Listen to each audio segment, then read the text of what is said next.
Atomic Habits by James Clear. Atomic habits are the compound interest of self-improvement. They accumulate over time and ultimately affect your goal at the end. The tiny and minute things, which one just ignores, can make a big difference. Just seeing the major improvement areas and concentrating on those cannot lead you to the best. Look for the minor improvement areas and correct them. In the end, 1% improvements will lead you toward perfection. What are atomic habits? The first meaning of the word atomic is tiny or small. So, atomic habits mean small habits. The second meaning is that atoms are the fundamental units that enlarge any system. Just like atoms, improving tiny habits can give us a huge reward. The third meaning is that an atom is the source of great energy and power. So are the atomic habits. If we add all the meanings, we can understand the basic philosophy of the book. Why tiny changes make a big difference. As James Clear said in his book, success is the product of daily habits, not once-in-a-lifetime transformations. Habits are the compound interest of self-improvement. Just as the money goes up through compound interest, the effects your habits multiply as you repeat them. James Clear says, if you keep improving 1% each day, at the end of the year, you will be 37 times better. Conversely, if you are doing 1% worse each day, you will end with almost 0% improvement. 1% better every day for 1 year equals 37.78. 1% worse every day for 1 year equals 0.03. So the habits we adopt get accumulated over time and show their effect after some time. James Clear has illustrated the example of British cycling here. Their performance was below the par, but when they hired Dave Brailsford as the coach of cycling, they won 60% medals in the 2008 Olympics, set 9 Olympic records in 7 world records, and 5 Tour de France victories. Why did it all happen? Because Dave improved even 1% from the sleep of the players to the hand washing. The plateau of latent potential. Habits do not seem to make a difference until we cross a critical threshold.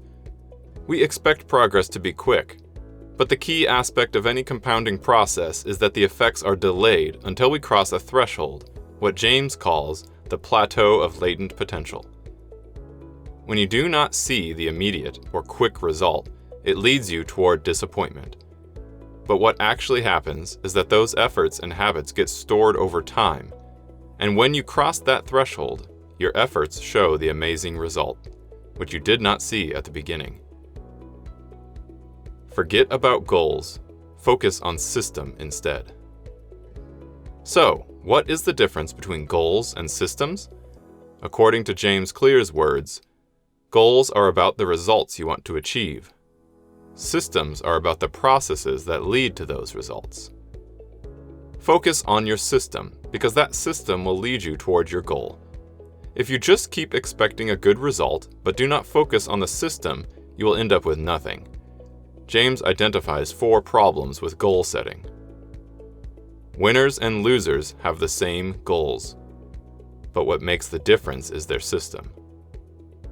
Achieving a goal is a momentary change, just like you clean your messy room, but you again make it messy until you change the system of not making it messy.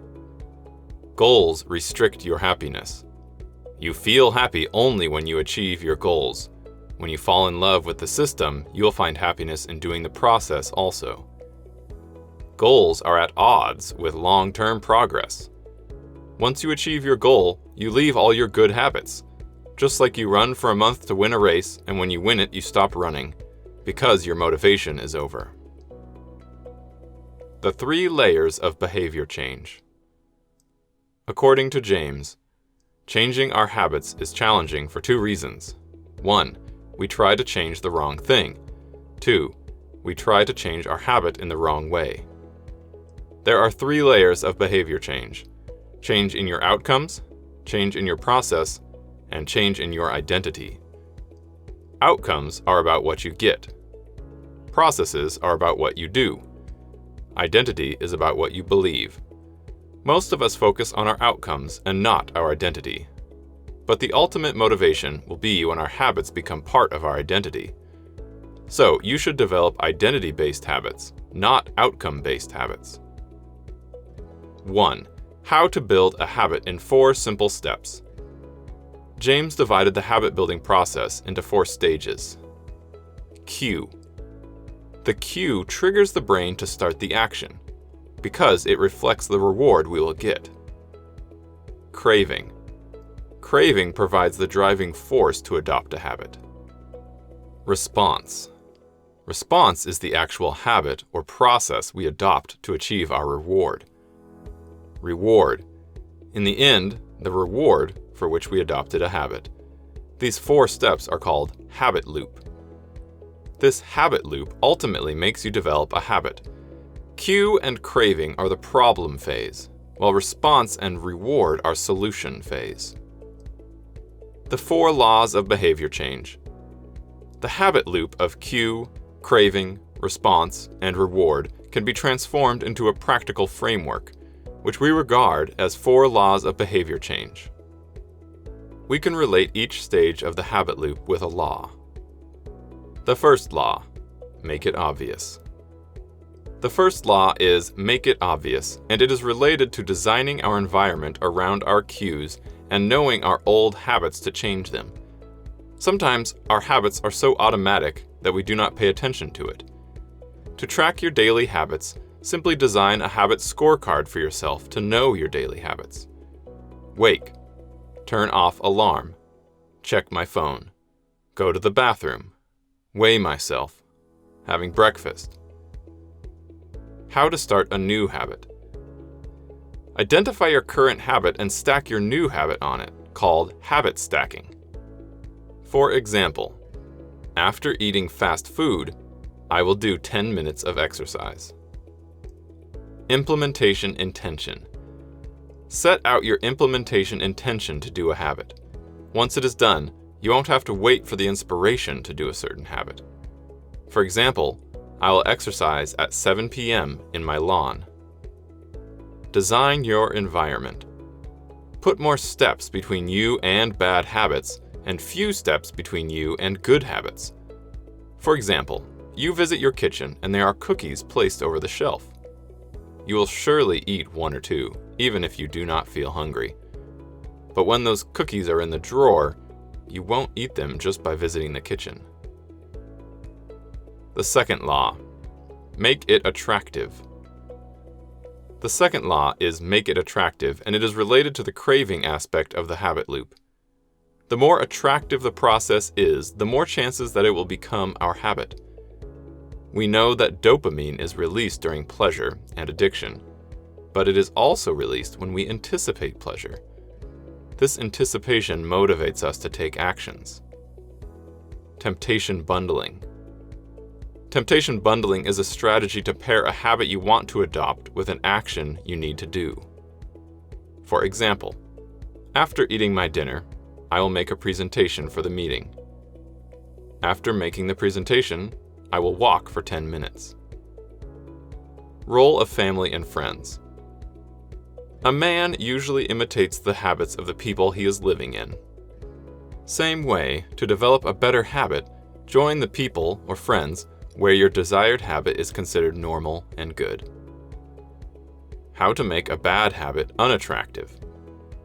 The inversion of second law is make a bad habit unattractive, highlighting the benefits of avoiding a bad habit and disadvantages of adopting a bad habit make it unattractive. The third law, make it easy. The third law is make it easy, and it is related to reduce the friction to take the action and prime your environment to make your actions easier. Humans are automatically attracted toward the less effort-demanding action. How long does it take to develop a habit? The more you repeat a behavior, the more automatic it becomes. People ask how long does it take to develop a habit, but that's the wrong question. Every behavior requires specific time to become a habit. It depends on how frequently you repeat it. The law of least effort. Humans are naturally attracted to less effort-demanding behavior. So, make your process less effort-demanding. Like, if you want to develop a walking habit, you can walk for 10 minutes every day after dinner. After several repetitions, your behaviors will become part of your identity. Increase friction with bad habits. Increase friction with your bad habits to avoid them. For example, if you want to watch less TV after dinner, spend your time in the work you need to do, like making calls to potential clients. The fourth law. Make it satisfying. According to James, what is immediately rewarded is repeated, and what is immediately punished is avoided. It is important to make good habits satisfying to repeat it. Habit tracker. A habit tracker is a simple way to measure your habit routine. For example, you start running after dinner every day. After running, mark a circle on the calendar. In this way, you will feel motivated and boosted every day seeing your track. Give yourself immediate rewards. When you get an immediate reward of doing something, you feel motivated. For example, you like swimming, so after running 10 minutes, give yourself immediate pleasure by doing swimming. This will motivate you to run the next day. Make a bad habit unsatisfying. It is the inversion of the fourth law of behavior change. We are less likely to repeat a habit if it is painful or unsatisfying. For example, accountability partners can help us in avoiding a bad habit if we know that he will develop a bad opinion about us. What are some advanced tactics? Pick the right field for competition. Pick the right habit, and your success will be easy, and vice versa. Genes provide you success under favorable circumstances and disadvantage under unfavorable conditions. Actions are easier when they match your natural abilities. Goldilocks Rule. The Goldilocks Rule states that humans experience peak motivation when working on tasks that are right on the edge of their current abilities. Not too hard, not too easy, just right. Always start from easy things and never cross the limit beyond which you cannot do a habit. So keep within your area and stick to your habit. Mastery of a habit. When we adopt a good habit, we do it without thinking because it becomes automatic and we stop thinking about errors. Try to improve every time you do an action. Habits plus deliberate practice equals mastery. When you correct your errors with practice every day, you will be the master of your actions.